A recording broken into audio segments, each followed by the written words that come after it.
La cassa automatica per pagare il ticket sventrata, le monete ancora sparpagliate sul pavimento, tutti intorno alla devastazione provocata dall'esplosione. Assalto nella notte al distretto sanitario di Preganzioli in via Palladio, dove alcuni malviventi sono entrati dopo aver scassinato la porta d'ingresso posteriore dello stabile e dopo aver posizionato dell'esplosivo hanno fatto saltare in aria lo sportello automatico per il pagamento di ticket e prestazioni sanitarie. Hanno fatto saltare un punto giallo che è quello dove noi ovviamente abbiamo il contenitore dei soldi, delle varie prestazioni ticket che il cittadino fa.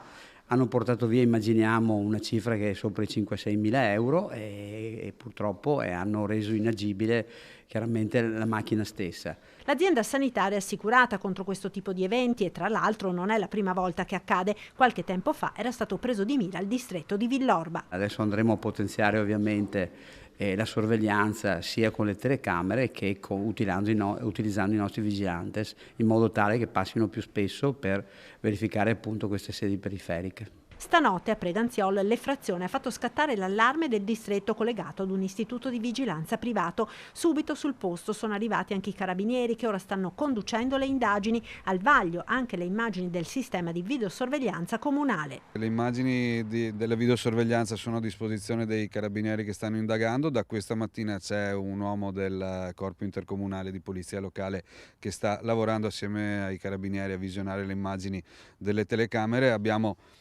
telecamere per la videosorveglianza, abbiamo targa system non distante da qui. Ci auguriamo che incrociando i dati anche di questi sistemi tecnologici si riesca a individuare chi ha compiuto questo gesto.